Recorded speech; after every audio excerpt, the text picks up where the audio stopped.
Hey! Tambala na! At eto na sila, ang nag-iisang masugid na tagahanga ni Nicole Yala. Chris Chuper! Kasama ang nag-iisang die-hard fan ni Chris Chuper, Nicole Yala! Mula sa Mahiwagang Burnay, ang kwento.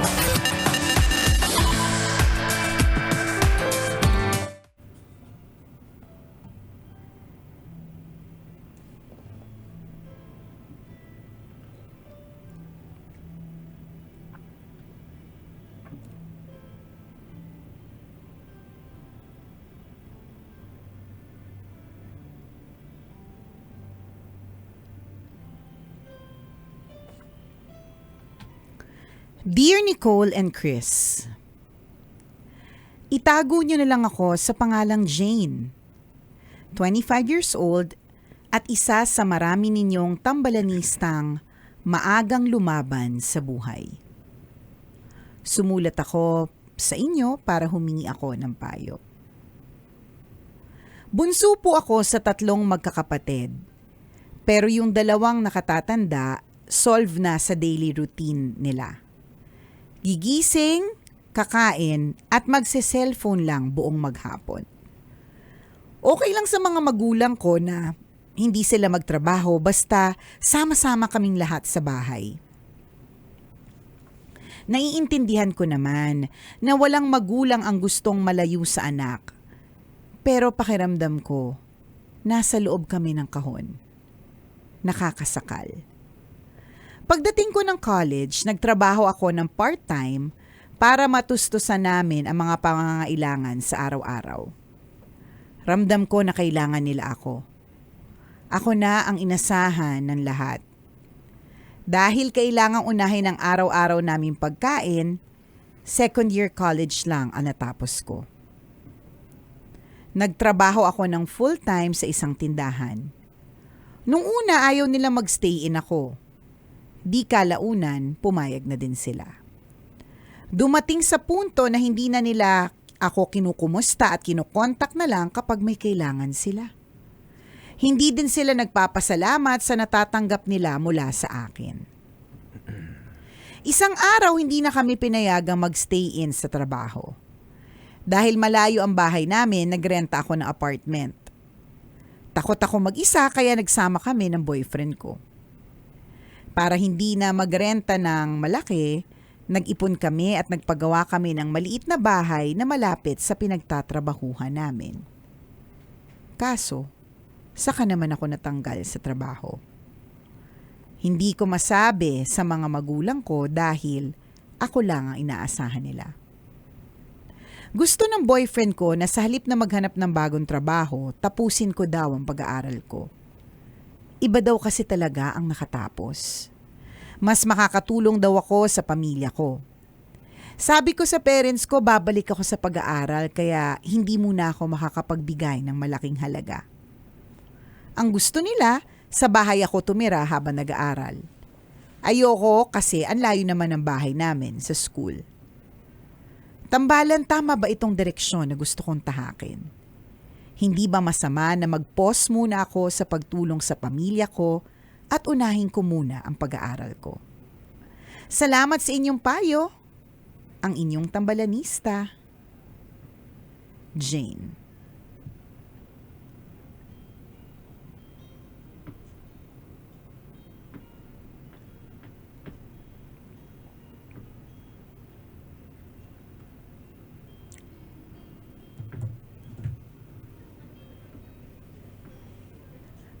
Hi, Jane!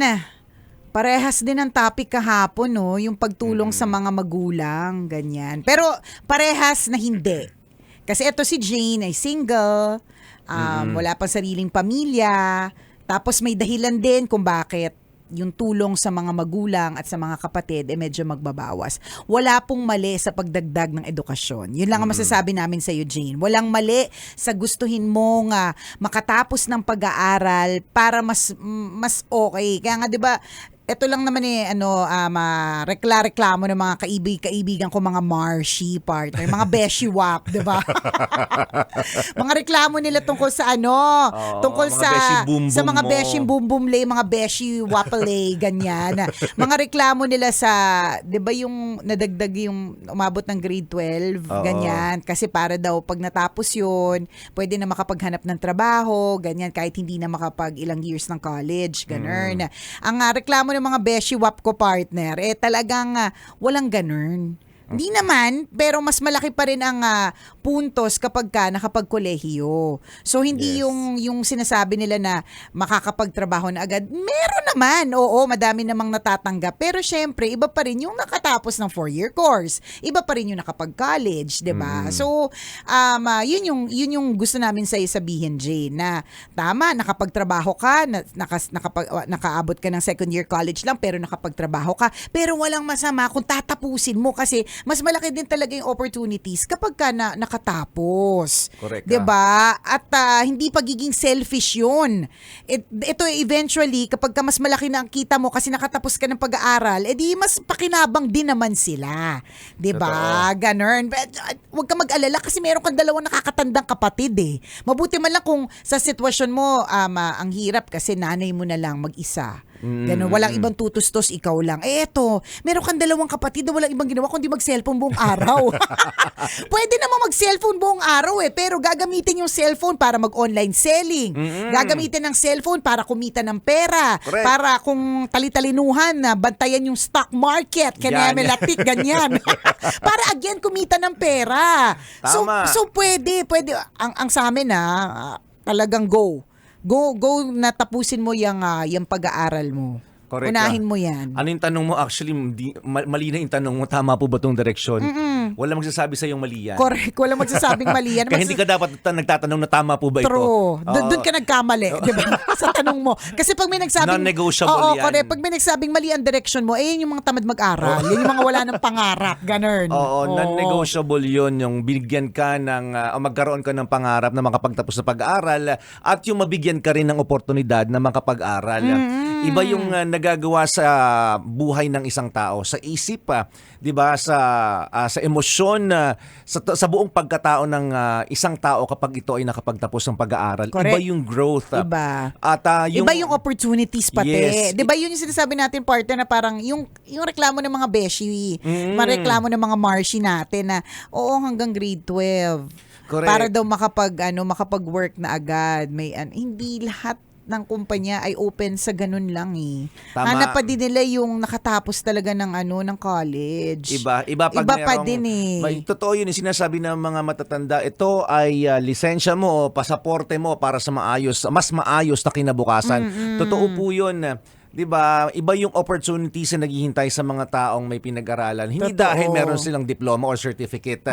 Iba rin kasi yung nalalaman nila. Correct. Iba yung diskarte nila. Iba Oo. na yung takbo ng pag-iisip nila. Kasi Yes. kumbaga, habang nasa school sila, natitrain sila eh. Napapolish Oo, sila. correct. So, go ka dyan. Ipagpatuloy mo yun. Oo, ang maganda dito, masipag ka naman. Matulungin ka, ginagawa mo lahat ng effort. Magbabago din ang lahat. Totoo Diba? yun. Akala lang natin parang hanggang dito na lang ba talaga ako? Nahirap. Hindi. Magbabago din ang lahat. Masihirap ka. Charot. Masihirap ang Mas buhay. ma-realize mo, Oo. mahirap pala talaga. Kasi dami mo nang alam, na-acknowledge mo tuloy. Samantalang hindi mo to alam, edi chill ka lang. Nung nagkaroon ka ng maraming kaalaman, mas mahirap pala, complicated pala buhay. Yun talaga yun. Mas mahirap talaga. Hindi yan forever yung nararanasan mong paghirap. Ang dami pong kwento ng success, ha? Oo Ang dami naman. pong kwento ng nagbago na yung kanilang buhay, naging nakaluluwag-luwag na. Hindi man katulad ng iba na talagang naging yayamanin, 'di ba? Pero naka-experience na rin ng ginhawa, 'di ba? Dadaloy din ng grasya, dadaloy din ng ginhawa para sa iyo, basta huwag ka mawawala ng pag-asa. And go. Tama. Go lang, iaral mo 'yan. Itodo mo 'yang pag-aaral mo na ganyan. Panghawakan mo na yung mindset na yan, Jane. Kasi hindi lahat ng tao pwedeng ma-acquire ka agad yung ganyang klase ng mindset. Tama. Anong mindset yun? Yung may goal ka, may Correct. growth mindset. Tama. Kasi may mga kakilala kami at marami din yung mga tao na kakilala namin na fixed yung mindset. Meaning, Ito na yun. wala na, hindi mahirap lang talaga kami. Hindi na ako aasenso. Okay na ako ng ganito. Importante kumikita. 'Di ba fixed mindset? Kumbaga hinayaan na lang nila na ganun yung takbo ng buhay nila. Wala din naman masama Walang doon, masama. ah. It's their option. Oo. It's their choice. Correct. Walang But masama doon. No judgment. Kaya lang, syempre, kung papipiliin tayo kasi sa dalawa Tama. at bibigyan ka ng pagkakataon, dun tayo sa may pagkakataon na mag-grow tayo. Correct. So, bibigyan din natin yung sarili natin ng chance to level up. Yan. 'Di ba? Para maging maluwag-luwag naman tayo sa buhay natin at hindi na natin ma-experience yung hirap ng buhay. Kasi marami sa atin ganun yung we feel sorry for ourselves na parang Pa-victim na lang lagi. Oo, ganun. Correct. Mahirap mahirap talaga buhay. Ganito na lang ako, tatanggapin ko na lang. Kumbaga sa isang batang nadapa o sa isang taong nadapa ka na nga, humilata ka pa. True. Diba? Nagpatapak ka pa. Oo, di ba? Nadapa ka na nga, humilata ka na, naglupasay ka pa. Ganun tayo Marami sa atin ganun, ha? Pwede namang bumangon. Yes. Pwedeng makahanap ng ibang oportunidad. Paggalingin yung sugat. Tama. Di ba? Pwedeng tumakbo. Yes, yun dapat ang mindset. Yun yung sinasabi natin na growth mindset. Nadapa ka na, babangon ka. True. Hindi yung tipo nadapa ka na, aray ko, tapos higa ka pa rin. Yung hihilata mo pa yung sarili mo na parang aray na aray ka. Correct. Na parang Diba? wala na talagang pag-asa. Ito Oo. na lang, forever na lang akong sugatan at nadapa. Yan. Hindi. Ayoko nang Diba? ganun. Kawawa naman ako, may sugat ako. Aray, ang sakit-sakit. Pero totoo Pag ganun naman- yung mindset mo, mabagal yung growth. Correct ka. Pero totoo naman, partner, na masakit. Oo. Pero hindi naman ibig sabihin, hindi nagagaling. At wala nang Yes. pag-asang bumangon pang ulit. Di ba? Totoo. So, sa mga nadapa, bumangon ka na dyan. Tama Oo. yung babangon ng hindi kunyari, hindi ka nasaktan. Oo, ganon. Diba? Laban lang. Oh, Ganon. so ito Jane, yun yung gagawin mo. Laban lang, ilaban mo yung pag-aaral na yan at walang masama. Yes. Tama yung direksyon na tatahakin mo. At ang maganda dito, ulitin lang namin, magbabago yung sitwasyon mo. Hindi sa lahat ng oras ganyan na parang hirap na hirap, hikahos na hikahos. 'Di ba? Dadating din ang panahon ng pagdaloy ng grasya at ginhawa. Yes. Ganon na. Alam mo kahapon meron akong realization nung pagsakay ko ng sasakay namin, yung dalawa kong anak kumakain sila ng nag-take out nag-drive-thru yung asawa ko ng Burger King. Tapos bigla lang sa akin parang biglang yung puso ko partner lumaki. Kaya kailangan ko na, alin, yung puso. Parang lumaki Yung siya. uso. Kailangan ko ng magpa-doktor talaga. Charot. Parang nag-swell yung heart ko. Kasi bigla lang nag-flashback sa akin. Yung dati kasi meron kaming nakatira ako sa Samat Street, Mandaluyong City. Ayan. Shout out. Kabataan mo. Oo, shout out sa mga taga Alam mo, feeling ko talaga nagkalaro na tayo. Feeling ko kasi sa Tagal tumatambay ako Kalbayog dyan ka, sa diba? Samat. Sa Kalbayog, Samat. Yan. Feeling ko May nagkalaro na tropa ako tayo dyan Yan. So, dyan ako lumaki. Ikaw yung nakitaan ng panty minsan talaga. Tapos pinag-usapan namin lagi after. talaga ako nagpapakita ng panty pag luksong tinik. At ikaw din nakita namin walang panty nung nakaraan. Lagi ko talagang ginagawa yung pag nag-Chinese garter. Charot! Baka sabihin ng mga kalaro ko dati. Pasilip pala. Etchusero tong pasilip na to. So, dun sa Samat, ayan. Tapos sa kabilang street, Kalbayog nga yun, yata talaga yun. Kalbayog, Samat. Oo, yan. Meron diyang sikat na doktor. So, parehas kami ng school na pinag-aaralan ng anak ng doktor. Okay. So, yung mama ko bilang mabait kasi yung nanay ko Talaga. Malumanay. Kabaligtaran mo. Soft spoken. Parang hindi ko nanay. Kaya kung nakilala niya yung tatay ko, malamang sa tatay ko talaga nakuha ang lahat, 'di ba? So, malumanay. So, ito yung mga tipong tapos in a way single parent kasi nga, 'di ba, yung tatay ko ay na-stroke at an early age. So, yung nanay ko talaga yung talagang nagkakayod. So, siya yung tipong yung kahahabagan kasi ang bait. So, sinasabay kami doon sa kotse nung doktor, yung pag-ihatid sa school, sabay-sabay kami. Tapos, lagi ako natutuwa, partner, manghang-mangha ako. Kasi pag uuwi sila, galing, kunyari, susunduin, tapos makikisabay na naman kami kasi magkabilang street lang di ba? Pwede kaming magpa-drop off somewhere. Mga ako natutuwa ako kasi lagi silang parang dadaan ng grocery o kaya bibili ng chichirya o kaya bibili ng something tapos kakainin nila sa sasakyan. Tapos tumatak yun sa utak ko na sabi ko pag ako nagkaanak gusto ko ganito din na tipong pagka gusto nilang noong time na yun parang di pa yata uso drive-thru.